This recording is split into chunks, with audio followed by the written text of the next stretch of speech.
నా పేరు వనం నాగేశ్వరరావు. నా తండ్రి గారి పేరు వనం చినలింగం. మా తాతగారి పేరు వనం నాగయ్య గారు. మా ముత్తాత గారి పేరు వనం కోటయ్య గారు. ఈ కోటయ్య గారు 1వ శతాబ్దం నుంచి 21వ శతాబ్దం వరకు పురాతనాయ నమః, ఆది హిందువే నమః, మాతృదేవో నమః, గురుభ్యో నమః, పెద్దగుసాయే నమః, పేరంటాళ్లే నమః మా కులదేవతలు.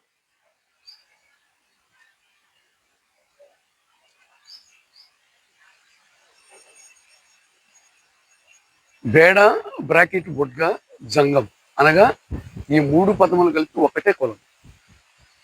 ఈ కులము పుట్టుక 1వ శతాబ్దం నుంచి నిజాము, నైజాము, గోల్కొండ, కాకతీయులు ఇలా ఎంతమంది అయితే పరిపాలించారో ఇప్పుడున్న తెలంగాణ అంటారు, అక్కడ ఈ కులము పూర్తిగా అక్కడే ఈ కులము ప్రారంభం. ఈ కులము పుట్టుక అక్కడ. మాది నల్లగొండ జిల్లా హుజూర్నగర్ తాలూకా గోపాలపురం. మా ముత్తాత కోటయ్య, మా తాత నాగయ్య, మా తండ్రి చినలింగము వీరందరూ కూడా అక్కడే నివసించారు. భారతదేశంలో ఆది హిందువులుగా, అట్లాగే అస్పృశ్యుల్లో అస్పృశ్యులుగా, అంటరాని వారిలో అంటరాని వారిగా మా ముత్తాతలు, తాతలు, తండ్రులు, మా వంశపర్యపారము ఈ భారతదేశంలో వనములో వేటాడుతూ వనమూలికలను సేకరిస్తూ దాన్ని వైద్య ప్రక్రియగా తీసుకుని దానిని ఎవరైతే ఈ భారతదేశంలో అంటరాని వారు అస్పృశ్యులుగా ఉన్నారో వాళ్ళ అంటరాని వాళ్ళు, మేము అంటరాని వాళ్ళుగా అస్పృశ్యులుగా ఉంటూ వారు ఎక్కడున్నా వారికి వైద్య సహకారము అందించేవాళ్ళము ఉచిత రూపంలో. ఒకటి వారి యొక్క సంస్కృతి, వారి యొక్క సాంప్రదాయాలు, వారి యొక్క షెడ్యూల్ కులాల్లో ఉన్న వారి యొక్క సంస్కృతి సాంప్రదాయాలు అవన్నీ మేము వారికి తెలియపరుస్తూ వివిధ కళల రూపంలో, వారికి వివిధ పురోహితములు, వారికి వివిధ శవ్యము కానీ మతాల్లో వారికి అందిస్తూ వారు పుట్టిన దగ్గర నుంచి మరణించినంత వరకు కూడా వారి యొక్క కార్యక్రమాల్లో మేము పాల్గొంటూ అంటరాని వారి కాబట్టి వారిని మేము ఎంచుకొని వారిలో అత్యధిక జనాభా కలిగిన మాదిగ, మాల, అదేవిధంగా మిగిలిన ఈ 57 కులాలకు మేము సేవ చేస్తూ ఉండేవాళ్ళం. షెడ్యూల్ తెగల్లో దీప్ ఏజెన్సీలో ఉండేవారు, మైదానంలో ఉండేవారికి కూడా వాళ్ళ యొక్క సంస్కృతి తెలియపరుస్తూ వారికి కూడా వైద్యరాశివే కానీ కళల ద్వారా కానీ వారికి అన్ని విధాలు సహకరిస్తూ ఉండేవాళ్ళం. మేమందరము కూడా దేశ సేవకు, ప్రజా సేవకు, అస్పృశ్యుల ఊరుకు దూరంగా ఉండేవారి కంటే ఇంకొంచెం దూరం పోయి ఉండేవాళ్ళం. మేము లోకూరు కమిషన్ వచ్చింది. లోకూరు కమిషన్ అయిపోయిన తర్వాత ప్రత్యేకంగా వర్గీకరణ మీద రామచంద్రరాజు కమిషన్ వచ్చింది. ఈ రామచంద్రరాజు కమిషన్ లో 59 కులాలని పంచనాలం చేసి 18 కులాలు, బిలో ఏలో కొన్ని కులాలు, బిలో 18 కులాల్లో బేడా, బ్రాకెట్, బుడ్గ, జంగం అనే కమ్యూనిటీని చేస్తూ వీళ్ళు బాగా వెనకబడి ఉన్నారు, చేస్తూ చేశారు. తర్వాత సిలోకి వచ్చేవరికి మాలలకు సంబంధించిన ఉపకులాలు ఇచ్చారు. డీలోకి వచ్చేవరికి ఆది ఆంధ్రులను వాళ్ళు ఇచ్చారు. అది కొన్నాళ్ళు నడిచింది. తర్వాత కోర్టులకు పోయి అది కొట్టేయబడింది. అది నడిచినప్పుడు మా జాతి అనగారిపోయి చీకటమయంలో ఉన్న కులము అది నడిచినప్పుడు కొంతమందికి ఎక్కడో 100కి ఎక్కడో ఒకరికి ఉద్యోగాలు రావడం జరిగింది. ఎక్కడో ఒక చోట సంక్షేమ ఫలాలు, ఏది రేషన్ కార్డులు ఇట్లాంటిది. ఇట్లాంటి పొందటానికి కూడా అన్ని రాజకీయ పార్టీలు ముఖ్యమే. ఆనాడు కాంగ్రెస్ ముఖ్యమైతే దానికంటే ఇంకొక అడుగు ముందుకేసి ఎన్టీ రామారావు గారు వచ్చి ఈ బడుగు బలహీన వర్గాలు, ఈ షెడ్యూల్ కులాల్లో ఉండవలసిన వెనకబడిన వాళ్ళందరికీ ఫంక్షనాలను చేసి రాజ్యాంగ పరంగా కొన్ని కార్యక్రమాలు చేశాడు మహానుభావుడు. ఆయన దాంట్లో ఆయన వచ్చిన తర్వాతనే మాకు రేషన్ కార్డు కానీ, ఓటు కార్డు కానీ, సంపూర్ణంగా ఇళ్ళు కట్టించుకుంటానికి కానీ ఇలాంటివన్నీ కూడా మా బోటి వాళ్ళకి తక్కువ జనాభా కలిగిన కులాలందరికీ న్యాయం జరిగింది. ఆయన కూడా రాజ్యాంగ పరంగా ఈ ఏర్పాటు చేశాడు. 76 అయిపోయిన తర్వాత 81, 86, 81, 86 కాడికి వచ్చేవరికి కొంతమంది మిస్ సర్టిఫికెట్లు వస్తున్నాయి కాబట్టి కొన్ని కులాలకి ఆర్డీఓ పరిధిలో పెట్టి నిజమైన వాళ్ళకి అట్లా ఇప్పించాలని చెప్పేసి 6వ తారీఖు 6వ నెల 1986లో సెంట్రల్ గవర్నమెంట్ ఒక జీవో తయారు చేసి స్టేట్ గవర్నమెంట్కి అప్పచెప్పడం జరిగింది. అప్పుడు వరకు మేము తహసీల్దారి పరిధిలో సర్టిఫికెట్ పొందుతూ ఉండేవాళ్ళం. అరాకొర అది కూడా తహసీల్దార్ ఊరికే ఇచ్చేవాడు కాదు. మీరు ఎక్కడి నుంచి వచ్చారయ్యా, మీది ఏ ఊరు, మీ స్థానం ఏంటి, ఇవన్నీ ఎందుకంటే ఆ మూలాలన్నీ అడిగి ఒక 3 నెలలు 4 నెలలు పోయిన తర్వాత అప్పుడు సర్టిఫికెట్ ఇచ్చేవాడు. ఈలోపు వచ్చే ఫలితాలన్నీ వేరే వాళ్ళు తీసేసుకునేవాళ్ళు. మాకు అదే వరకు ఉట్టి కాగితం తీసుకుని ఉండటమే, అందుకుంటానికి అవకాశం లేదు. ఎట్లా పిల్లల్ని హాస్టల్లో చేర్చడానికి ఆ టైంలో దొరకదు. ఇట్లా అనేక రకాల ఇబ్బందులు పడుతుండేవాళ్ళం అనమాట. అది ఫోను మళ్ళీ ఆర్డీఓ పరిధి పెట్టినప్పుడు ఆనాడు ప్రభుత్వంతో నేను గట్టిగా మాట్లాడా. రాష్ట్ర కేంద్ర ప్రభుత్వాలతోటి తహసీల్దార్ పరిధిలోనే మాకు ఉండాలి, అలాంటిది ఆర్డీఓ పరిధిలో పెట్టడం ఏంటి, ఆర్డీఓ పరిధిలో పెడితే మాకు సర్టిఫికేట్ రాదు కదా, అలా ఎందుకు చేస్తున్నారంటే మీ పేరున వేరే వాళ్ళు వచ్చి తీసుకుంటున్నారు, ఓసీలు బీసీలు అన్నారు. అది అన్ని కులాల్లో తీసుకుంటారు. ఇప్పుడున్న జనాభా ఎక్కువ ఉన్న కులాల్లో 100,000 ఉన్నాయి సర్టిఫికెట్ అట్లాంటివి. అవి నడుస్తూనే ఉంటాయి. దాన్ని నివారించగలిగింది రెవెన్యూ డిపార్ట్మెంట్, సోషల్ వెల్ఫేర్ డిపార్ట్మెంటే. కానీ ఈ వంకతో కంచె చేను మేస్తే కాచేవాడు ఎవడన్నట్టుగా మాకు అన్యాయం జరుగుతుందని చెప్పేసి ఆ రోజుల్లో నేను పోరాటం జరిగింది. ఆ పోరాట ఫలితమే 6వ తారీఖు 6వ నెల 1986లో బేడా బ్రాకెట్ బుడ్గ సంఘము సీరియల్ 9లో ఉన్న కులానికి ఆర్డీఓ గారు సర్టిఫికెట్ ఇవ్వాలి. ఆర్డీఓ సర్టిఫికెట్కి 6 నెలలు పట్టేది. అలాగనే అనుభవిస్తూ వస్తున్నాం. ఇదంతా ఎందుకు జరుగుతుందంటే అనగారిన వర్గాల్ని పైకి రానికోకుండా అభివృద్ధి అయిన కులాలు ఈ అనగారి కులాలని అన్యాయం చేస్తూ ఉన్నారు. కానీ వీళ్ళకి న్యాయం చేసినట్టు ఎక్కడ కనిపించలేదు. వాళ్ళు న్యాయం చేస్తే ఈ అనగారిపోయిన కులాలు కూడా వాళ్ళతో పాటు సమానంగా వస్తారు. వాళ్ళు రావడానికి వీలేదని వాళ్ళలో కొంతమందికి అలాంటి మనస్తత్వం ఉండి మాకు అన్యాయం జరుగుతూ వచ్చింది. తర్వాత 86 నుంచి జరిగింది 2008. అంటే 2004లో పాదయాత్రకు వచ్చాడు కాంగ్రెస్ ప్రభుత్వం నుంచి. ఎవరు? రాజశేఖర్ రెడ్డి. ఆయన్ని మేము అడిగాం, ఏమండి నువ్వు పాదయాత్రకు వచ్చావు, నేనే కలిసి మాట్లాడాను. షెడ్యూల్డ్ కులాలు 59 కులాలు, జనాభా ఎక్కువ ఉన్న వాళ్ళు, వీళ్ళందరికీ కూడా మరి వర్గీకరణ నడుస్తుంది. వర్గీకరణలో మాకు వచ్చే వరకు అందటం లేదు, మేము బి గ్రూప్లో ఉన్నా అందటం లేదు. అయినా మాకు ఇబ్బంది ఏం కాదు. మీరు మాకు సాయం చేయగలిగింది ఏంటి? నివేశ స్థలము, ఇల్లు కట్టించడము, పొలం పంచుతున్న కాబట్టి పొలము, మా పిల్లలకి ఎల్కేజీ నుంచి వల్లభనేని బాలశౌరి గారు, అట్లాగనే నరసరావుపేట పార్లమెంట్ సభ్యులు శ్రీకృష్ణ దేవరాయలు గారు, వీరు ఇరుగురు కూడా కేతరపల్లి ఫ్లైట్లో ఎక్కేటప్పుడు మేము కూడా ఫ్లైట్ ఎక్కాము. విషయం అడిగాము. వాళ్ళు చెప్పారేమయ్యా అక్కడ లేదంటున్నారంటే, నేను ఈ ఊరేనండి, కేసరపల్లి నాది, మా తాతల ముత్తాతల నుంచి ఇక్కడే ఉన్నాము, అన్ని పొందుతూ ఉన్నాము, మేము కూడా మీకోసమే ఢిల్లీ వస్తున్నాము, అక్కడే మాట్లాడదాం సార్ అని చెప్పేసి ఆయనతో పాటు వెళ్ళిన తర్వాత ఆయన్ని పురం లీడర్ చేసిన తర్వాత ఆయన ఒక అధికారం తీసుకొచ్చి కూర్చోబెట్టాడు. మీ బాధ ఏదో చెప్పండి, నేను చేస్తాడని క్షుణ్ణంగా చెబుతూ ఆధారాలతో సామర్థ్యం ఆయనకి ఇచ్చి, మాకు కావాల్సింది ఒక్కటే, రాష్ట్ర గవర్నమెంట్లో ఆన్లైన్లో నిలుపుదల చేశారు కాబట్టి అక్కడ ఆన్లైన్లో పెట్టి మాకు సర్టిఫికేట్ ఇష్యూ చేయాలా, అంతే. వర్గీకరణ జరిగితే వర్గీకరణలో వీలో ఉన్నాం కాబట్టి వాళ్ళ ఇష్టం, దేంట్లో పెట్టాలో వాళ్ళ ఇష్టంగా చేయాలా, దాన్ని కూడా మేము ఒప్పుకుంటాము అని చెప్పడం జరిగింది. అది గవర్నమెంట్కి రాశారు. అప్పట్లోనే రాష్ట్రపతికి రాశారు, హోంశాఖకు రాశారు, సోషల్ జస్టిస్కి రాశారు. వాళ్ళ దగ్గర నుంచి లెటర్స్ వచ్చినాయి గవర్నమెంట్కి. అవన్నీ దగ్గర పెట్టుకొని దాన్ని కాలయాపన చేస్తూ లాస్ట్కి మార్చి అసెంబ్లీ సమావేశాల్లో ముక్తకంఠంగా మా గురించి రెల్లీలు వీళ్ళకి అన్యాయం జరుగుతుంది కాబట్టి వీళ్ళకి సాయం చేయండి అని చెప్పేసి మరి గౌరవనీయులు ఉప ముఖ్యమంత్రి వర్యులు పవన్ కళ్యాణ్ గారు మనస్ఫూర్తిగా చెప్పారు. దాన్ని చంద్రబాబు నాయుడు గారు తీసుకొని, నేను ఒకే ఒక విషయం చెప్తాను వినండి, మీరందరూ సహకరిస్తే వీళ్ళకి న్యాయం చేస్తానన్నాడు. అందరూ సహకరించారు. అసెంబ్లీ సాక్షిగా వీళ్ళు తక్కువ జనాభా ఉన్నారు కాబట్టి ఇదివరకు బి గ్రూప్లో ఉండేవాళ్ళు, వీళ్ళని ఏ గ్రూప్లో పెడతాము, పెట్టి వీళ్ళకి న్యాయం చేస్తానని చెప్పాడు. మేము ఆ 2 మాటలకి రాజ్యాంగంలో ఉన్న హక్కుని ఇంప్లిమెంట్ చేస్తాము, ఢిల్లీకి పంపించి నేనే తెప్పిస్తానని అన్నాడు. వీటికి మేము మాకు న్యాయం జరిగిందనే ఒక నమ్మకంతో ఈ కూటమి ప్రభుత్వంలో ఉన్న ముగ్గురు న్యాయం చేశారు కాబట్టి వారి ముగ్గురు కూడా మేము పాలాభిషేకం పూలాభిషేకం కూడా చేశాం మా జనాభా ఉన్న కాడ.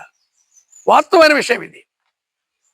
తర్వాత 21న అసెంబ్లీలో తీర్మానమయ్యి ముఖ్యమంత్రి గారి పేచీకి వచ్చింది. ఏప్రిల్ 1 తారీఖున ప్రిన్సిపల్ సెక్రటరీ దగ్గరికి వచ్చింది. ఏప్రిల్ 11వ తారీఖున ఢిల్లీకి పంపించారు. ఇప్పుడు లెక్కేసుకుంటే 5 నెలలు. దగ్గరగా 2019లో తెలుగుదేశం ప్రభుత్వంలో పూర్తి స్థాయిలో కరెక్ట్గా న్యాయం చేయాలని చెప్పి పంపించిన వారు తెలుగుదేశం ప్రభుత్వము ముఖ్యమంత్రి ద్వారానే వెళ్ళింది. తర్వాత జగన్మోహన్ రెడ్డి వచ్చిన తర్వాత ఒకసారి సోషల్ వెల్ఫేర్ డిపార్ట్మెంట్ పంపిస్తే రెండోసారి అసెంబ్లీలో పెట్టి తీర్మానం చేసి పూర్తి స్థాయిలో మెజర్ చేసి దీనికి ఇవ్వండి అని చెప్పి ఢిల్లీకి పంపించారు. ఆ రెండు అక్కడే పడుకున్నాయి. మూడోది మళ్ళీ ఈయన వచ్చిన తర్వాత 2024 సంవత్సరము 10వ తారీఖు 10వ నెలలో ఢిల్లీకి సోషల్ వెల్ఫేర్ డిపార్ట్మెంట్ కన్నబాబు గారి సారథ్యంలో పూర్తి స్థాయిలో కమిషన్ దగ్గరికి కానీ అక్కడ social welfare justice minister form దగ్గరికి కానీ ఇవన్నీ చేస్తూ అన్నీ ఒకే చేపిస్తూ దాన్ని పూర్తి స్థాయిలో ఆర్జేసీ దగ్గరికి వెళ్ళిపోయింది. నేను ఆర్జేసీ దగ్గరికి వెళ్ళి కూడా కనుక్కున్నాను. నేను కనుక్కొని మాట్లాడితే అయ్యా మేము చేయటానికి సిద్ధమే, కానీ కొన్ని అంశాలు ఉంటాయి దీనికి. ఆ అంశాలన్నీ పరిపూర్ణంగా పూర్తయిన రోజున మేము చేయగలుగుతాము. అవి ఏమిటి అంటే 18 అంశాలు ఉన్నాయి. ఆ 18 అంశాలు ఫిల్ చేయాలి. అది చేసే బాధ్యత ఎవరికి ఉంది? సోషల్ వెల్ఫేర్ డిపార్ట్మెంట్కి ఉంది, ఆంధ్రప్రదేశ్కి. వాళ్ళకి తెలుసు కాబట్టి వాళ్ళే చేయాలి దాన్ని. వాళ్ళు చేయకుండా తిప్పి పంపించారు కాబట్టి అది జరిగితే మీకు చేస్తామని చెప్పారు. మేమేమన్నామంటే ఈ 18 అంశాలు ఉంటేనే భారతదేశంలో మేము రాజ్యాంగ పరంగా 1950లో వచ్చాము, 56లో 52లో వచ్చాము, 56లో వచ్చాము, 66లో వచ్చాము, 76లో వచ్చాము, 77లో వచ్చాము, 86 87లో వచ్చాము, 96 97లో వచ్చాము, 2001 2006 8లో వచ్చాము, 2024 14 ఈ మొత్తం 2011 జనాభా లెక్కల్లో కూడా వచ్చాము. మీరు కావాలని చేస్తున్నారు, ఇది తప్పు, ఈ భారం మీరే పోయాలి, మీరే తీసుకోవాలని చెప్పడం జరిగింది. అట్లాగనే మార్చిలో జరిగిన దాన్ని ఏప్రిల్ 11వ తారీఖున సోషల్ వెల్ఫేర్ డిపార్ట్మెంట్ గవర్నమెంట్కి పంపించింది. 9వ నెలలో ఆయన దీన్ని ఒకే చేసి ఒక రాష్ట్రంగా తీర్చిదిద్దారు. అప్పుడున్న బూర్గుల రామకృష్ణ గారు రాజీనామా చేశారు.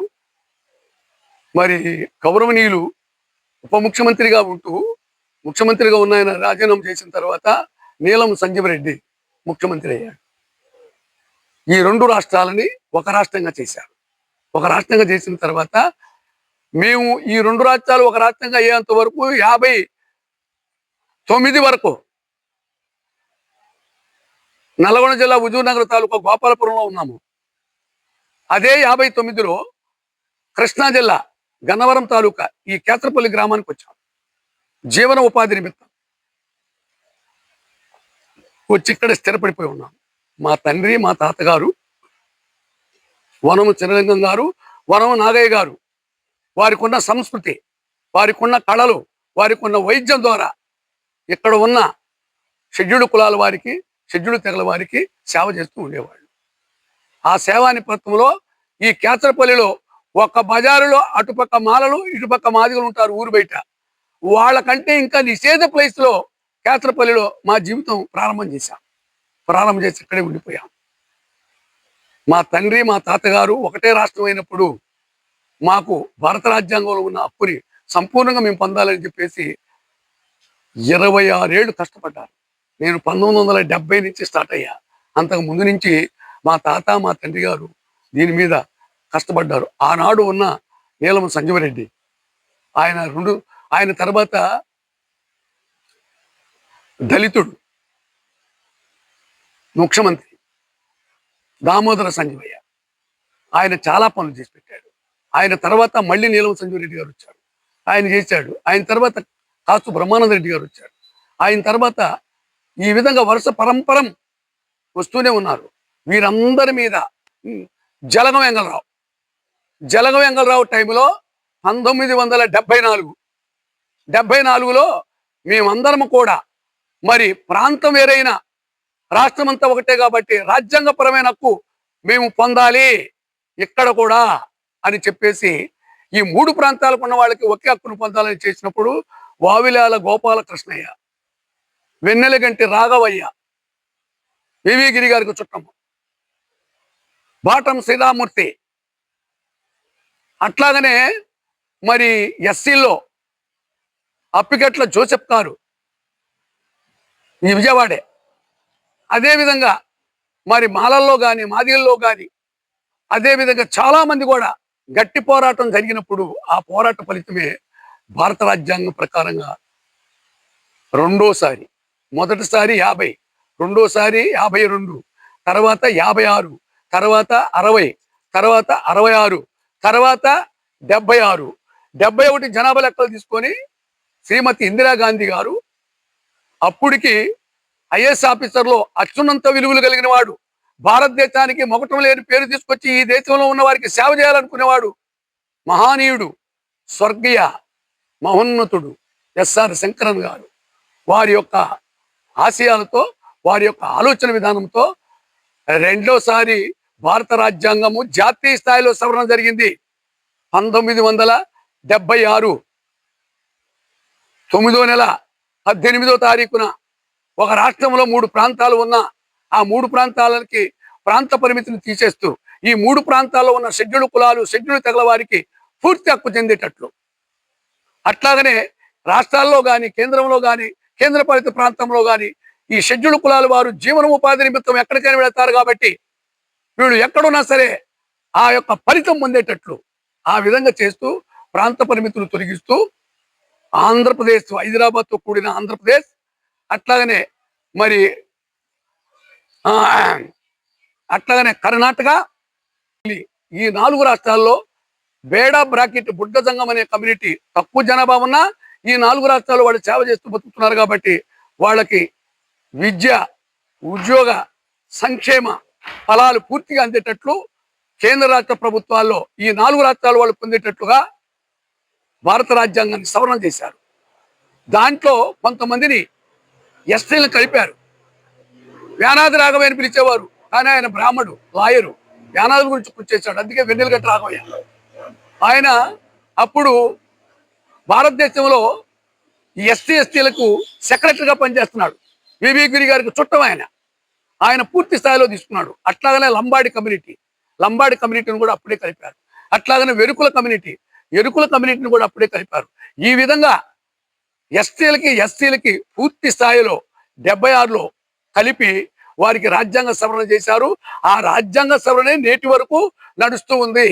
ఈ మధ్య ఎన్ని విధాలుగా చెప్పినా అవన్నీ అబద్ధాలే. వాళ్ళ స్వార్థం కోసం, స్వలాభం కోసం, సంకుచ భావంతో వాళ్ళ స్వప్రయోజనాల కోసం రాజకీయ నాయకులే కానీ రాజ్యాంగ పరంగా పరిపాలించే అధికారులే కానీ వారు నిజం చెప్పడం లేదు. వారు నిజంగా చెప్పగలిగిన వాడు ఒక ఎస్ఆర్ శంకరనే. ఆయన చెప్పిన ఒక ఆలోచన విధానమే ఇప్పటి వరకు కొనసాగుతుంది. 1976లో 9వ నెల 18వ తారీఖున 108 జీవో ఇచ్చారు సెంట్రల్ గవర్నమెంట్, స్టేట్ గవర్నమెంట్. అది ఈ ఎస్టీ కులాల్లో ఉన్న ప్రాంత పరిమితులు తొలగిస్తూ అందరికీ పూర్తి స్థాయిలో అందేటట్లు ఏర్పాటు చేశారు. తర్వాత 1977 12వ నెల 15వ తారీఖున 838 జీవో పూర్తి స్థాయిలో సెంట్రల్, స్టేట్ గవర్నమెంట్ కరెక్ట్ చేసి ఈ షెడ్యూల్ కులాల్లో ఉన్న అతి తక్కువ జనాభా కలిగిన ఈ బేడాబుడ్డ సంఘం ఎస్టీ కులస్తులకు ఉద్యోగము, స్టేటు, సెంట్రల్ ఉద్యోగాల్లో సంక్షేమ ఫలాల్లో పూర్తిగా అందేటట్లు ఆ జీవో తయారు చేశారు. అదే జీవో ఎస్ఆర్ శంకరను దాన్ని ఇంప్లిమెంట్ చేస్తూ ఈ ఆంధ్రప్రదేశ్లో కానీ భారతదేశంలో కానీ పక్క రాష్ట్రాల్లో కానీ అన్నిట్లో చేశారు. ఈ బేడాబుడ్డ సంఘానికి ఏర్పాటు చేసినప్పుడు ఆంధ్రప్రదేశ్, కర్ణాటక, తెలంగాణ ఇంక్లూడ్ అప్పుడు. తర్వాత కర్ణాటక, మహారాష్ట్ర, ఢిల్లీలో దీని యొక్క ఫలితాలు పొందుతూనే ఉన్నాం. కాకపోతే మా జనాభాలో విద్య తక్కువ, సంక్షేమాన్ని తక్కువగా తీసుకుంటూ జరుగుతుంది. అలాంటి సందర్భాల్లో శ్రీమతి ఇందిరాగాంధీ గారు 1972లో మాకు 5 సెంట్లు స్థలము, 5 ఎకరాల భూమి పంచే టైంలో మాకు భూమి ఎవరు పంచల, 5 సెంట్లు స్థలం ఇస్తానని వచ్చారు ముందుకి. అయితే మేము ఉన్న ప్రదేశం అంతా కూడా కేసరపల్లిలో డొంకాపారం బోపు అంటారు. మా వాళ్ళు ఏం కోరుకున్నారంటే మీకు సురక్షితమైన ప్రాంతంలో మంచి అందరిలో మధ్యలోనే పెట్టాలి మిమ్మల్ని అనేది ఎస్ఆర్ శంకరన్ గారి యొక్క ఆలోచన విధానం. అది చాలా గొప్ప ఆలోచన విధానం. అలాంటి టైంలో మా వాళ్ళకి చెప్తే మా వాళ్ళందరూ ఏం చేశారంటే, అయ్యా మేము వెలువైబడిన వాళ్ళం, ఊరుకు బయట ఉండేవాళ్ళము, ఏటాడి అనేక రకాల జంతువులు తీసుకుని తింటాం మేము. ఒకటి. రెండోది, మేము మాకు టాయిలెట్లు లేవు, ఏమీ లేవు, బహిర్భూమికి పోవాలి. కాబట్టి ఈ పాడుబడిన పాటికొత్తులు పక్కనే ఉన్నాం కాబట్టి ఈ పాటికొత్తుల్లోకి బహిర్భూమికి వెళ్ళటానికి సరిపోతుంది. పక్కనే సాకరే చెరువు ఉంది, గుట్టలు ఉత్తుకుంటానికి. ఈ 2 రోడ్డు అమ్మటి వెళ్ళటానికి దగ్గరలో ఉన్నాం. 3 ఇగో ఈ పక్కనే గవళ్ళగూడి ఉందండి, మేము కళ్ళు సారాయి తాగుతాము ఆడమ్మగా. కాబట్టి ఇంతవరకు మాకు సౌకర్యం ఉంది కాబట్టి ఇక్కడ మేము ఉన్న దాంట్లోనే ఇవ్వండి అంటే 3 చెంట్లు చొప్పున మాకు గవర్నమెంట్ ఆ రోజుల్లో స్థలాలు ఇచ్చింది 72లో. తర్వాత 74, 75, 76లో ఇదే కేసరపల్లిలో సవారగూడి పోయే రూట్లో మూలిపూరి మొగిలయ్య గారని ఆయనది తోట, ఏది మామిడి తోట సీలింగులో ఉంది. దాన్ని తీసి మా వాళ్ళకు ఒక 50 మందికి అక్కడ ఇచ్చారు. ఇది మా చరిత్ర. ఈ విధంగా ముందుకెళ్తూ ఉన్నాము, దాన్ని ఇలా అనుభవిస్తూ వస్తున్నాము. దీంట్లో కొంతమంది గమనించిన వాళ్ళు, మా మీద విశ్వాసం లేని వాళ్ళు, వాళ్ళ సంకుచభావం, వాళ్ళ స్వార్థ నిమిత్తం కలిపి ఈ ఆంధ్రప్రదేశ్లో బేడా బ్రాకెట్ బొడ్గదంగం లేదని చెప్పడం అసత్యము. అది సత్యమే కాదు. ఒకటి. రెండోది, తెలివిగా రాజ్యాంగ పరంగా 1950లో తీసుకున్నప్పుడు మద్రాసులో ఉన్నాం కాబట్టి ఈ మద్రాసులో ఈ కమ్యూనిటీ లేదని చెప్పడం తెలివిగా వాడే మాట అది. అప్పటికి మేము ఎక్కడున్నాము, 56 వరకు తెలంగాణ నైజాం స్టేట్లో ఉన్నాము. 56లో కలిపిన తర్వాత 59లో ఇక్కడికి వచ్చాము. ఇక్కడికి వచ్చిన తర్వాత మా తాతల తండ్రులు ముత్తాతలు పోరాట ఫలితమే రాజ్యాంగ పరంగా 76లో వచ్చింది. దాన్ని నువ్వు ఎట్లా కలుపుతావు, ఎట్లా తీసేస్తావు? అదొకటి. ప్రాంత పరిమితిని మళ్ళీ విధించామని చెప్పేది అది కూడా అబద్ధమైన మాట. ఒకసారి ప్రాంత పరిమితిని విధించడానికి మీకు హక్కు లేదు. అట్లా విధించగలిగితే కర్ణాటక, మహారాష్ట్ర, ఇండియా మొత్తం పోవాలి, పోదుగా. మీకు ఒక న్యాయం, మాకు ఒక న్యాయం అంటే వీళ్ళకు తెలియదు.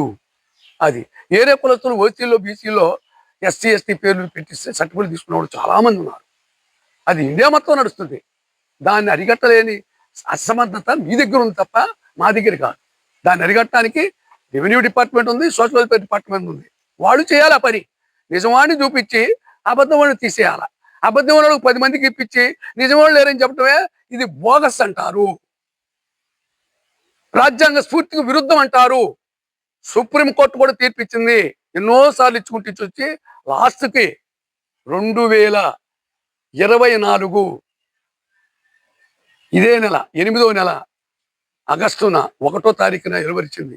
దానికి ముందు 2024లో ఈ బేడా బుడ్గ సంఘం కమ్యూనిటీ గురించి సుప్రీంకోర్టులో 11 మంది ఫుల్లు ధర్మాసనం ముందు ఈ కమ్యూనిటీని గురించి ఎత్తినప్పుడు అక్కడున్న లాయర్లు కానీ వాళ్ళందరూ ఏమని చెప్పారంటే, ఆంధ్రప్రదేశ్ 1971 జనాభా లెక్కలు 72లో ఆంధ్రప్రదేశ్, తెలంగాణ కాదు ఆంధ్రప్రదేశ్లో 76లో వీళ్ళకి హక్కు ఉంది. బేడా బ్రాకెట్ బుడ్గ సంఘము సీరియల్ 9 ఆంధ్రప్రదేశే ఫస్ట్, తర్వాత తెలంగాణ. ఇప్పుడంటే తెలంగాణ, అప్పుడు ఆంధ్రప్రదేశ్లో హక్కు ఉంది. ఇదే కర్ణాటక, మహారాష్ట్రకి, ఢిల్లీకి వర్తిస్తుంది అని కూడా చెప్పడం జరిగింది. దాన్నంతా పునస్కరించుకొని సుప్రీంకోర్టు తీర్పిచ్చింది. 556 పేజీలు. దాంట్లో ఉన్న సారాంశం ఏంటంటే, ఇప్పుడు వరకు అనుభవిస్తున్న వాళ్ళు కాకోకుండా ఇప్పుడు వరకు అందని వాళ్ళు, అనగారిన వర్గము, పూర్తిగా వెనకబడిన ఉన్న వారికి ఆ ఉపవర్గీకరణలో స్థానం కల్పించండి అని సుప్రీంకోర్టు చెప్పింది. ఎన్నో కమిషన్లు తీసుకుంది సుప్రీంకోర్టు. ఎలాంటి కమిషన్లు తీసుకుంది? 1952లో కాకా కలేకర్ కమిషన్ వేశారు. అస్పృశ్యులు ఎంతమంది, అంటరాని వాళ్ళు ఎంతమంది ఉన్నారు, ఎన్ని కులాలు ఉన్నాయి, ఎన్ని సమూహాలు ఉన్నాయని పంపించాడు బాబాసాహెబ్ అంబేద్కర్. అది మొత్తం పూర్తి చేసి ఇస్తే దాన్ని ఆపేశారు. ఆపటం వల్ల ఆయన మనస్తాపకు గురయ్యి అనేక రకాల ఆలోచన చేసి ఆయన రాజీనామా చేశాడు. అంటరాని వాళ్ళంటే ఈ 10 కులాలే కావు, ఈ 100 కులాలే కావు. భారతదేశంలో 6000 కులాలు ఉన్నాయి. వీళ్ళలో అంటరాని వాళ్ళు 100కి 20 నుంచి 25% ఉంటారు. వాళ్ళందరికీ కూడా న్యాయం జరగాలి అనే ఉద్దేశంతో ఆ మహానుభావుడు రాసిన ఆ భారత రాజ్యాంగం అమలవ్వాలి. ఆ అమలకారి రాజ్యాంగం ఉంటే ప్రయోజనం ఏముంది? అది అమలు కావాలని ఆయన చేసిన దాన్ని కాదన్నప్పుడు ఆ రోజుల్లో ఆయన రాజీనామా చేశాడు. ముఖ్యమంత్రుడు, సోషల్ జస్టిస్ మినిస్టర్. ఎటువంటి స్వార్థం లేని మహోన్నతమైన వ్యక్తి, మానవత్వం కలిగిన వాడు, ప్రపంచంలో పేరు ప్రశాంతి కలిగిన వాడు. కానీ ఒక కులానికి 2 కులాలకి ఆయన అపార్థం చేయటం ప్రథమ తప్పు. అలా చెప్పుకునే వాళ్ళందరూ కూడా బతుకుదెరువు కోసం చెప్పుకుంటున్నారే తప్ప ఈయన అందరి వాడు, ఈయన అందరికి ఉపయోగపడతాడనే మాట చెప్పలేకపోతున్నారు. కొంతమంది తిరస్కరిస్తున్నారు. అది వాళ్ళ విజ్ఞతకు వదిలేస్తాము. అది విశేషము. అందువలన మాకు ఇప్పుడు జరుగుతున్న అన్యాయం ఏంటంటే ప్రజెంట్గా ఉపవర్గీకరణ చేసినప్పుడు లోగట అయితే ముఖ్యంగా ఈ బేడ బ్రాకెట్ బుడ్డ జంగం అనే కమ్యూనిటీ నిస్వార్థ సేవ, షెడ్యూల్డ్ కులాలు వక్కీళ్ళు ఉన్నా సరే వాళ్ళ దగ్గరికి వెళ్ళి ప్రతి సంవత్సరంలో ఒక 3 సార్లు సంక్రాంతి రోజుల్లో, శివరాత్రి రోజుల్లో, సంవత్సరాది రోజుల్లో వాళ్ళని సృశించి వాళ్ళ దగ్గరికి వెళ్ళి వారి యొక్క చరిత్ర చెప్పి, మరి కథ రూపంలో వారు చనిపోతే బుర్రకథ రూపంలో దినమ కథలు చెప్తూ, మరి శివరాత్రి టైములో వారు శివరాత్రి రోజు వస్తే వారి యొక్క పూర్వీకులకి కర్మకాండాలు నిర్వహిస్తూ, అదేవిధంగా మరి వారికి వైద్యం చేస్తూ, వారిచ్చిన సంభావన వారికి ఏముంటే అదే దాన్ని తీసుకొని ఉచిత రూపంలో వైద్యం చేస్తూ, అప్పుడు వైద్య రాష్ట్రం ప్రబలలేదు, జనాలు చాలా ఇబ్బందుల్లో ఉండేవాళ్ళు. అప్పుడు అతి భయంకరమైన వ్యాధులు ఉండేవి.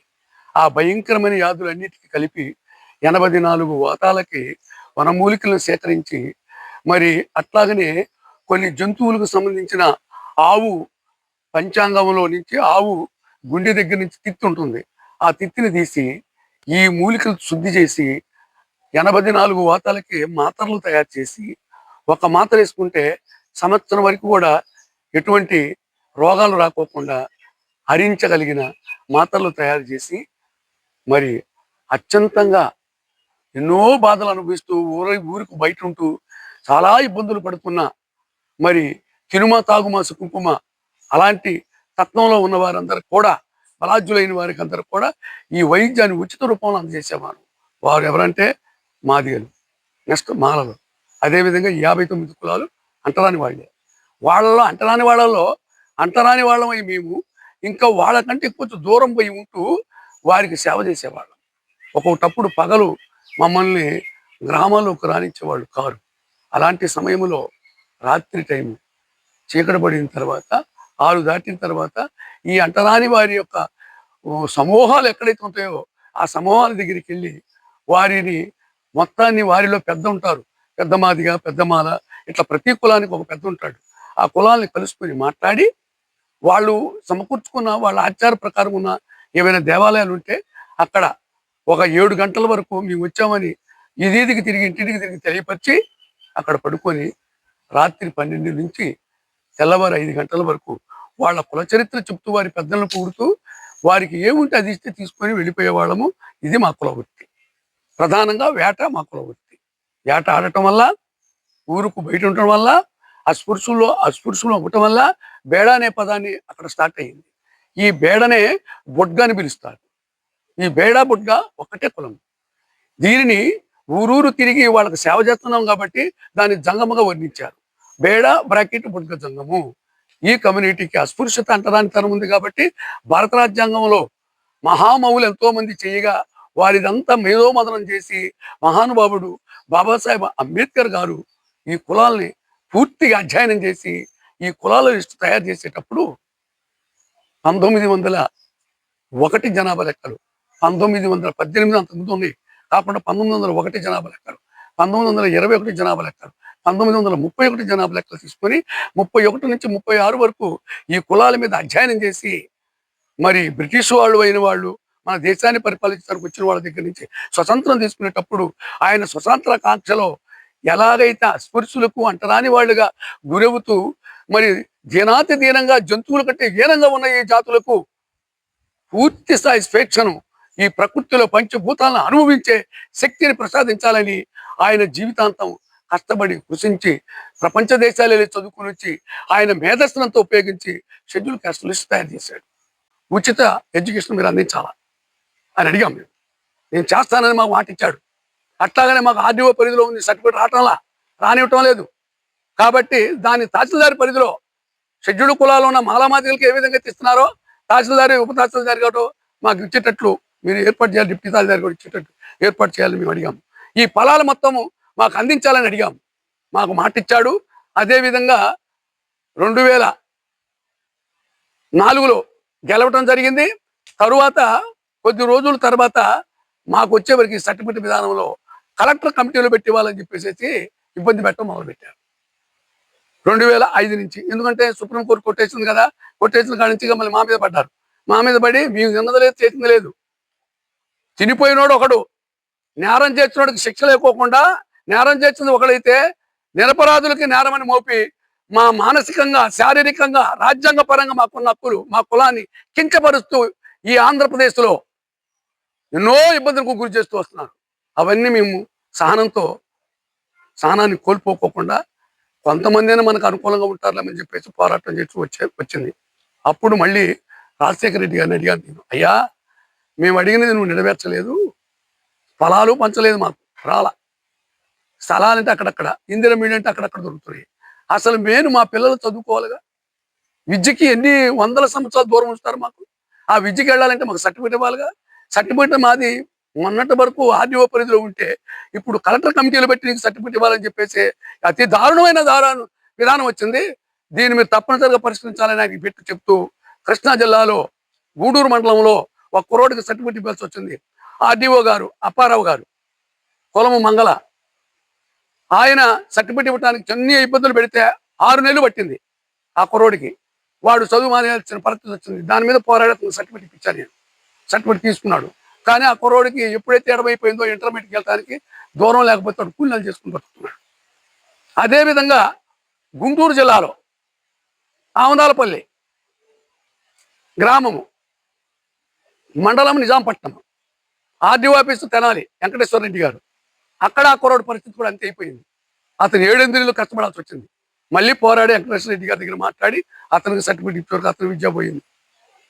ఇది పెద్ద దారుణంగా ఉందని చెప్పేసి దాని మీద పూర్తి స్థాయిలో పోరాడితే 2008 ఉషామేర కమిషన్ వేసి, ఉషామేర కమిషన్ ద్వారా ఈ బేడాబుడగ దంగానికి ఏం అన్యాయం జరుగుతుందో మొత్తం పూర్తిగా తెలుసుకొని, వర్గీకరణలో ఏం అన్యాయం జరుగుతుందో పూర్తిగా తెలుసుకొని ఆవిడమ్మటి తిరిగా నేను లాస్ట్ హైదరాబాద్ లో పెట్టినప్పుడు అందరూ అతిరథ మహారథులు, మహామౌలు అందరూ కూర్చున్నారు, ఎస్ఆర్ శంకరంతో సహా.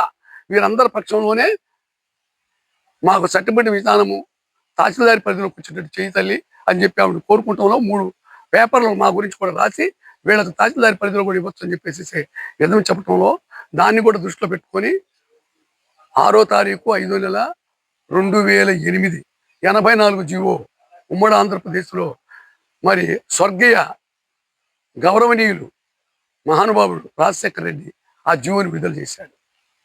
ఆ జీవో తీసుకొని ఇక మా బిడ్డలు మేము బాగుపడతామని చెప్పేసి ఉండగా 40 రోజులు తిరిగిన తర్వాత 144 జీవో తీసుకొచ్చారు. ఎందుకు ఆ జీవో తెచ్చారని అడిగాం మేము.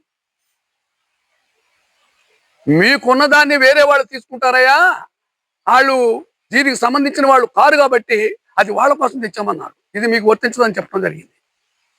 అలాగే మళ్ళీ మేము సర్టిఫికేట్ తీసుకుంటాం మొదలు పెడతానే ఉన్నాం, జరుగుతూనే ఉంది కంటిన్యూస్గా. 2011 జనాభా లెక్కలో ఆంధ్రప్రదేశ్ ఉమ్మడిగా ఉండగా బేడాబుడ్గదంగం కమ్యూనిటీని సెంట్రల్ గవర్నమెంట్ లెక్కేసి 1,11,710 మంది ఉన్నారని చెప్పేసి గవర్నమెంట్ తేల్చింది. సంకుచ భావం కలిగిన ఆఫీసర్లు కొంతమంది ఇది తెలంగాణకే పరిమితం తప్ప ఇక్కడ పరిమితం కాదని చెప్పారు. దాని మీద కూడా మేము ఫైట్ చేశాం, పోరాడాం. అది తప్పు మీరు మాట్లాడేదని పోరాడాం. అప్పుడు ఆ జనాభా లెక్కలు తీసుకొని రాష్ట్రం విడిపోయే స్టేజ్కి వచ్చినప్పుడు 2014లో రాష్ట్రం విడిపోయినప్పుడు కొంతమంది అవగాహన లేని ఆఫీసర్లు వాళ్ళ స్వార్థ ఫలాలతోటి సీరియల్ 9లో బేడాబుడ్గ సంఘం ఎస్సీగా ఉంటే దాంట్లో చుక్కలు పెట్టారు. దాని మీద కూడా పోరాడాము. అప్పిగట్ల పటేల్ గారు అని చెప్పేసి ఇప్పుడు ఉన్నాడు, ఆయన కూడా మాతో పోరాటం జరిగింది. ఢిల్లీలో మాట్లాడాము, హైదరాబాద్లో మాట్లాడాము. 10 సంవత్సరాలు ఉమ్మడి రాజధాని అన్నప్పుడు కూడా అక్కడ ఉన్న సోషల్ వెల్ఫేర్ డిపార్ట్మెంట్తో మాట్లాడి అధికారంలోకి వచ్చిన చంద్రబాబు రావిళ్ళ కిషోర్ బాబుని కూడా నిలదీసి మీరు ఇమీడియట్ గా దాంట్లో పెట్టాలి, దాన్ని పూరించాలి అని చెప్పి దాన్ని పోరాటం చేసుకుంటూ వచ్చాము. చేస్తానని చెప్పారు. తర్వాత మాకు అన్ని ఇచ్చుకుంటే వచ్చారు, మొత్తం ఆల్మోస్ట్ ఇచ్చుకుంటూ వచ్చి తర్వాత ఆయన సాధికారి సర్వే పెట్టి 2011 జనాభా లెక్కల్ని ప్రామాణికంగా తీసుకొని గౌరవనీయులు ఆనాడు ముఖ్యమంత్రి, ఈనాడు కూడా ముఖ్యమంత్రి చంద్రబాబు నాయుడు పూర్తిగా చేసి బేడాపడదంగా ఉన్నారు, వీళ్ళకి అన్ని ఇవ్వండి బాబు అని చెప్పేసి ఇచ్చుకుంటూ వచ్చారు. అది కంటిన్యూస్గా నడుస్తూ వచ్చింది. తర్వాత అసలు ఎంతమంది ఉన్నారు తేల్చడం కోసమే ఒక కమిషన్ నియమించారు. ఆ కమిషను జేసీ శర్మ గారి కమిషన్. 13వ తారీఖు 11వ నెల 2017లో నియమించారు ఆ కమిషన్. ఆ కమిషన్లో పూర్తిగా ఆంధ్రప్రదేశ్ అన్ని జిల్లాలు తిరుగుతూ ఎక్కడెక్కడ ఉన్నారు దాని పొజిషన్ అంతా కూడా ఆయనకి తెలియపరుస్తూ దాంట్లో జెన్యూన్ పర్సన్ అయిన బేడా బుడ్డ సంఘం కమ్యూనిటీకి న్యాయం జరగాలి అని చెప్పడం జరిగింది. ఆయన మొత్తం పరిపూర్ణంగా లోతుగా వెళ్ళి ఢిల్లీలో చూశాడు, హైదరాబాద్లో చూశాడు, మహారాష్ట్ర చూశాడు, కర్ణాటక వెళ్ళి చూశాడు, తమిళనాడు వెళ్ళి చూశాడు, ఇటు ఒడిశా కూడా వెళ్ళి చూశాడు.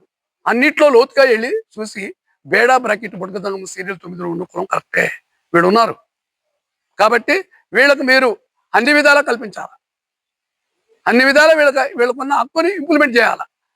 ఆ ఇంప్లిమెంట్ చేసే స్టేజీలోనే వీళ్ళ కులం పేరు చెప్పుకొని బయట నుంచి ఎవడైనా బోగస్ వాడు వస్తే ఆయన పూర్తి స్థాయిలో రెవెన్యూ డిపార్ట్మెంట్ అరికట్టాలి, సోషల్ వెల్ఫేర్ డిపార్ట్మెంట్ కూడా అరికట్టాలి, నిజమైన చూపించి అబద్ధమైన అరికట్టాలి. కానీ మీరు డబుల్ గేమ్ ఆడుతున్నారు, అబద్ధమైన చూపించి నిజమైన వాళ్ళు లేదని చెప్తాం, మీ మాట తప్పు అని చెప్పి ఆయన పూర్తిగా తయారు చేసి ఇచ్చాడు. దాన్ని 2018 డిసెంబర్ 31వ తారీఖున ఇచ్చాడు చంద్రబాబు నాయుడు. అక్కడే బూర్గా ఈయనున్నాడు, ఎవరు అంటే మన ఇప్పుడున్న ఆయన 1950లో భారత రాజ్యాంగానికి అందించాడు. ఆయన రాజ్యాంగం రచించినప్పుడు ఆ రాజ్యాంగం అందించిన తర్వాత దాంట్లో caste list, schedule caste list 59, schedule కులాలు, అట్లాగనే షెడ్యూల్ తెగలు 35 ఈ ఆంధ్రప్రదేశ్కి ఇప్పుడున్న లెక్కన బట్టి, అప్పుడు కొంచెం తక్కువ, వీటిని అందించాడు. వీళ్ళ యొక్క ఆచార సాంప్రదాయాలు కట్టుబాట్లు మాదిగలు ఉన్న చోట మాలలు ఉన్నారు, మాలలు ఉన్న చోట బేడా బుడగ సంఘం ఉండదు, బేడా బుడగ సంఘం ఉన్న కాడ మాలదాసు ఉన్నాడు, మాలదాసు ఉన్న కాడ మాదిగదాసు ఉన్నాడు, ఇట్లా ప్రతి కులానికి వ్యత్యాసం ఉంది. ఆ వ్యత్యాసాన్ని మొత్తాన్ని క్షుణ్ణంగా రాశాడు. ఫస్ట్ గ్రామాల్లోకి ప్రారంభించి ఈ షెడ్యూల్ కులాల లిస్టు ఈ సమూహాల దగ్గరికి వచ్చేటప్పుడు ప్రప్రదంగా ఫస్ట్ దొరికింది మేమే. ఎందుకునంటే అటు అడవి కాదు, ఇటు ఊరు కాదు, మధ్యలో ఉండిపోయాం. మా జీవిత విశేషాల మీద పూర్తిగా విచారణ చేశాడు ఆయన. చేసి వీళ్ళని 3 విధాలుగా పిలుస్తారు. బేడా బుడ్గ సంఘం భారత రాజ్యాంగ పరంగా ఉన్న కులము సీరియల్ 9. అయితే వీళ్ళని బేడ సంఘం అని పిలుస్తారు, బుడగ సంఘం అని పిలుస్తారు, కొంతమంది తెలియని వాళ్ళు జంగాలని పిలుస్తారు. అది వాడిక భాష. రాజ్యాంగ పరంగా ఉన్నది బేడా బ్రాకెట్ బుడ్గ సంఘం. ఈ కమ్యూనిటీని అత్యంత ఘోరాతి ఘోరంగా వెనకబడి ఉన్నారు కాబట్టి వీరికి విద్య, సంక్షేమము, ఉద్యోగము, రాజకీయాలు ఈ 4 ఈ అణగారిన వర్గాలకి, అట్టడుగు వారికి, కడపటి వాడికి కూడా అందాలని చెప్పి రాజ్యాంగంలో నిక్షిప్తంగా భద్రపరిచి ఆ మహానుభావుడు పెట్టిన భిక్షతో ఇవాళ భారతదేశంలో షెడ్యూల్ కులాలు, షెడ్యూల్ తెగలు తలెత్తుకొని బతుకుతున్నారంటే ఇప్పటికీ అనేక రకాల స్ఫూర్తిగా అంటరాంతనాలకు గురవుతానే ఉన్నారు. కానీ చెప్పుకునే స్థితి లేదు. రాజకీయ పరంగా స్ఫూర్తులే వీళ్ళంతా, ఒకరి దగ్గర జీతం చేసి బతకటమే. అట్లాగనే విద్యాపరంగా స్ఫూర్తులే, సంక్షేమ పరంగా స్ఫూర్తులే. ఆనాడు స్వార్థం లేదు, ఈనాడు స్వార్థం పెరిగింది. స్వార్థం పెరగటం వల్ల ఆ మహానుభావులు ఇచ్చిన రాజ్యాంగం హక్కుని పొందుతూ ఉన్నాము. దాంట్లో కడపటి వాళ్ళమైన బేడా బ్రాకెట్ బుడ్గ సంఘం కమ్యూనిటీ జనాభా తక్కువ కలిగిన కమ్యూనిటీ ఇది. 1000 కుటుంబాలు షెడ్యూల్ కులాల వాళ్ళు ఉంటే ఒక్క కుటుంబం మాది ఉంటుంది. ఈ ఒక్క కుటుంబం 1000 కుటుంబాలకి సంవత్సరం అంతా తిరిగి వారి యొక్క చరిత్రే కానీ, వారికి వైద్యం అందించడం కానీ, వివిధ కళల ద్వారా వాళ్ళని చైతన్యపరిస్తే వాళ్ళు ఇచ్చిన సంభావన వాళ్ళకి ఏముంటున్నాయి. ఆ రోజుల్లో పంట గింజలు ఉండేవి. ఆ పంట గింజలు కూడా వీళ్ళకి లేకపోతే పరిగెరుపుచ్చుకునేవాళ్ళు, లేదంటే కళాలు దూచేవి ఉండేవి.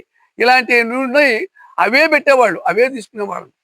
మేము వారు ఏది ఇచ్చినా సంతోషంగా సేకరించి వారిని పూర్తి స్థాయిలో వారి దగ్గర శిశువర్గం చేసేవాళ్ళం. వాళ్ళనే దైవమానలు సమానంగా చూసేవాళ్ళం. అది మా బేడా బుడ్గ సంఘం కులానుకున్న లక్షణం. మేము ఈ విధంగా తిరగటం వల్ల విద్యకు, సంక్షేమానికి, ఉద్యోగానికి, రాజకీయానికి దూరం అయిపోయాం పూర్తిగా. మా సేవంతా షెడ్యూల్ కులాలు, షెడ్యూల్ తెగలుగా పెంచడమే చూసుకున్నాం తప్ప మేము రాజ్యాంగంలో ఉన్న హక్కులను కూడా పూర్తి స్థాయిలో పొందటానికి మాకు అవకాశం దొరకల. వీళ్ళుంటే చాలనుకున్నాం. కాలానుకూలంగా కాలాలు మారిన తర్వాత వీరందరూ కూడా వివిధ రకాలుగా ముందుకెళ్ళిపోయిన తర్వాత మా పరిస్థితి చూసుకుంటే చాలా ఇబ్బందికరంగా ఉంది. అంటరాని వాళ్ళు అంటరాని వారిగా, అట్టడుగు వర్గంగా చిత్కారాలకు గురవుతూ మా ఆత్మాభిమానం దెబ్బతింటూ మా కులగౌరవం పోతూ మేము అనుభవిస్తున్న బాధలు సంక్షోభము 1950 తర్వాత 52 తర్వాత 60 52 తర్వాత 56 ఈ 56లో నైజాము సర్కార్ అనే ప్రత్యేకంగా ఉన్న దేశంలో మేము ఉన్నాము. దానిని భారతదేశంలో మహానుభావుడు పటేల్ వల్లభాయ్ పటేల్ గారు హోంశాఖ మినిస్టర్గా ఉన్నప్పుడు ఈ ఆంధ్రప్రదేశ్లో ఈ నైజాం సర్కారుని కర్ణాటక మహారాష్ట్ర ఇస్తూ అట్లాగనే నైజాము హైదరాబాదు ఆంధ్రప్రదేశ్ను కలిపి 1956లో తెచ్చుకున్న తర్వాత మీకు ఇస్తాం, అప్పుడు దాకా మీరు ఇవ్వమని అంటున్నారు. ఇది రాజ్యాంగ స్ఫూర్తికే విరుద్ధము. జెన్యూన్ పర్సన్కి సర్టిఫికెట్ ఇస్తూ ఉండాలి, జెన్యూన్ పర్సన్ కాపాడుతుండాలి, పేకు పర్సన్ పక్కన పెట్టాలి. అది మీ బాధ్యత. రాష్ట్ర గవర్నమెంట్, కేంద్ర గవర్నమెంట్ 10 సంవత్సరాలు ఉమ్మడి రాజధానిగా చేశారు. 10 సంవత్సరాలు మాకు కాలయాపన చేశారు. మేము ఇదే కోరుకుంటున్నాము. మొట్టమొదటి కానించి ఏ విధమైన రాజ్యాంగమైన హక్కులో పొంది ఉన్నామో జెన్యూన్ పర్సన్ అయిన పేడాపుట్టు సంఘము, నల్గొండ జిల్లా, వారంగల్ జిల్లా, ఖమ్మం జిల్లా నుంచి వచ్చిన వాళ్ళు, కృష్ణా, గుంటూరు, ఉభయ గోదావరి జిల్లాలో ఉన్నారు. జెన్యూన్ పర్సన్ మైగ్రేషన్తో సహా ఉంది. వాళ్ళందరికీ మీరు ఇచ్చే రూల్ ఉంది. ఆ రూల్ ప్రకారంగా వాళ్ళకి అమలు చేస్తూ ఉండండి. తర్వాత ఎస్సీలో కలపండి, ఎస్సీలో చేర్చండి అని చెప్పేవాళ్ళ సబ్జెక్టుకు మాకు ఎటువంటి సంబంధం లేదు అని గవర్నమెంట్తో 18వ తారీఖు నుంచి, ఏప్రిల్ 18వ తారీఖు నుంచి ముక్తకంఠంగా పోరాడుతూ అప్లికేషన్లు పెడుతూ పూర్తిగా నేను ముఖ్యమంత్రికి, ఉప ముఖ్యమంత్రికి, మరి చీఫ్ సెక్రటరీకి, అట్లాగనే ప్రిన్సిపల్ సెక్రటరీకి, అట్లాగనే సోషల్ వెల్ఫేర్ మినిస్టర్కి, అట్లాగనే పవన్ కళ్యాణ్ ఉప ముఖ్యమంత్రి గారికి, మరి అట్లాగనే మన లోకేష్ బాబు గారికి కూడా ఈ విధంగా తెలియపరుస్తూ ఇటు బీజేపీకి కానీ, అటు జనసేనకు కానీ, ఇటు తెలుగుదేశానికి కానీ అత్యంత మెజార్టీ కలిగిన తెలుగుదేశం ఆయన తలుచుకుంటే ఇది పెద్ద లెక్క కాదు. చంద్రబాబు నాయుడు తలుచుకుంటే ఒక్క రోజులో మాకు ఇప్పించగలిగిన సమర్థత కలిగిన కూటమి ప్రభుత్వం పైనుండగా మోడీ గారు, చంద్రబాబు నాయుడు, మరి జనసేన, పవన్ కళ్యాణ్, ఈ ముగ్గురు తలుచుకుంటే త్రిమూర్తులు బ్రహ్మ విష్ణు మహేశ్వరుడు వీరు మాకు ఎందుకు సాయం చేయరు? ఖచ్చితంగా సాయం చేయాలని మేము ఇప్పుడు కోరుతూ ఉన్నాము. మొన్న డిఎస్పీ జరిగినప్పుడు మాకు అన్యాయం జరిగింది. గవర్నర్ ఆర్డినెన్స్ తీసుకొచ్చారు. దాంట్లో మా కులం ఏలో లేదు, బీలో లేదు, సీలో లేదు. ఇది ఎంత దారుణము, ఎంత అన్యాయము. మా నోట్లో మన్ను పోశారు, మేము తినే అన్నంలో కంచంలో మట్టేశారు, రాజ్యాంగ స్ఫూర్తిగా విరుద్ధం చేశారు. ఇది అన్యాయము. ఈ అన్యాయం వల్ల మేము కోల్పోయాము మా హక్కులని. ఇవాళ మా పిల్లలు చదువుకోవాలంటే మీకు కులం లేదు, ఏ కులం పెడితే ఆ కులం పెట్టుకోమని మాట్లాడటము, వారి విజ్ఞతకు వదిలేసాము. చాలా తప్పు. భారతదేశంలో పుట్టుకతోటే కులం ఉంటాయి. తల్లి కులము, తండ్రి కులం రెండు వస్తాయి. భారతదేశంలో కులం లేకుండా ఎవరు పుడతారు? భారతదేశంలో అంత విజ్ఞానం సంపాదించి, అంత ఉన్నతమైన స్థితిలో ఉండి మమ్మల్ని చూసి అంత సత్కారము, అంత అవమానపరచటము, ఆ రాజ్యాంగ హక్కుని అపాసం చేయటము, మా ఆత్మగౌరవాన్ని దెబ్బకొడుతూ మమ్మల్ని ఇబ్బంది పెడుతూ ఉన్నారు. మేమేం తెలియపరుస్తున్నామంటే ఇప్పుడు కూడా ప్రభుత్వానికి ఎన్నో సంఘాలు ఉన్నాయి. షెడ్యూల్డ్ కులాల్లో అతిరథ మహారథులు, మేధావులు ఉన్నారు. వీళ్ళందరూ కూడా మాకు సహకరించాల్సిందే, నిజం చెప్పాల్సిందే. అట్లాగనే ఎన్ని పార్టీలు ఉన్నాయో అన్ని పార్టీలు కూడా మాకు సహకరించి మాకు న్యాయం చేయాలి, సామాజిక న్యాయం జరగాలి. మాకు ఇప్పుడు ఖచ్చితంగా ఆన్లైన్లో పెట్టి ఎస్సీ సర్టిఫికేట్ మాకు రిలీజ్ చేయాలి. గ్రూపు ఏలో పెడుతున్నారు కాబట్టి ఏలో పెట్టి మాకు చేయాలి. ఆ బాధ్యత రాష్ట్ర ప్రభుత్వానికి తప్ప కేంద్ర ప్రభుత్వానికి కాదని మీకు తెలియపరుస్తూ, మమ్మల్ని ముక్కు ఎక్కడ ఉందంటే తలకా చుట్టూ తిరిగి ముక్కు చూపించుకోకుండా మాకు ఇక్కడ మీరు అమలుపరుస్తూ చేయండి. మీరు అమలుపరిచినప్పుడు కేంద్ర ప్రభుత్వం మిమ్మల్ని ఎప్పుడైనా శిక్షించిందా? 1950 నుంచి 2023 9వ నెల వరకు మీకు ఎక్కడ శిక్షలు పడ్డాయా? లేదు. కొంతమంది స్వార్థపరులకు మేలు చేయటం కోసం మాకు అన్యాయం చేశారు కాబట్టి మా బిడ్డలకి, మాకు దయచేసి మాకు న్యాయం చేయమని మనస్ఫూర్తిగా ప్రార్థిస్తూ ఉన్నాను రాష్ట్ర గవర్నమెంట్ని.